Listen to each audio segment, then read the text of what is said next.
ប្រិមិត្តជាទីមេត្រីប្រធានាធិបតីអ៊ីរ៉ង់បានលើកឡើងថាការវាយប្រហារមកលើមេដឹកនាំកំពូលរបស់អ៊ីរ៉ង់គឺស្មើនឹងប្រកាសសង្គ្រាមទីក្រុងតេហេរ៉ង់ប្រធានាធិបតីអ៊ីរ៉ង់គឺលោកម៉ាសូតពេសេសខាញបានប្រមានការពីថ្ងៃអាទិត្យទី18ខែមករាថា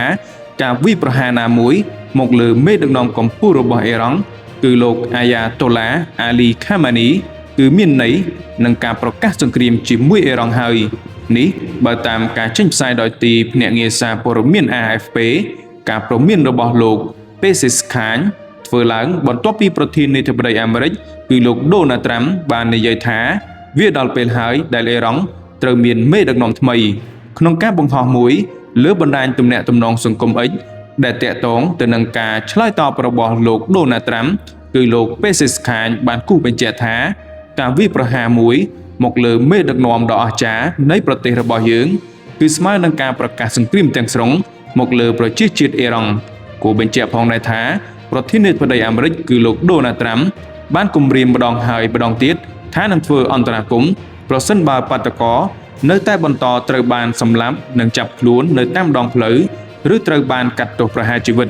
លោកត្រាំក្នុងបទសម្ភាសន៍ជាមួយនឹងកាសែតអាមេរិក Politico កាលពីថ្ងៃសៅរ៍សប្តាហ៍មុនក៏បាននិយាយដែរថាវាដល់ពេលហើយដែលអ៊ីរ៉ង់ត្រូវមានមេដឹកនាំថ្មីអ៊ីរ៉ង់កាលពីថ្ងៃអាទិត្យវិញអ៊ីរ៉ង់បានឲ្យសញ្ញាថា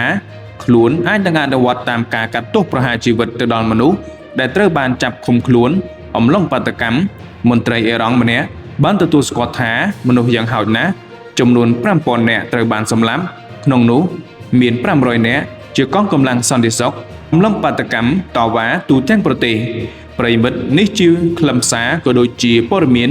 នៅក្នុងប្រទេសអ៊ីរ៉ង់ដែលបានកើតឡើងនាពេលថ្មីៗនេះគឺកងកម្លាំងរបស់អ៊ីរ៉ង់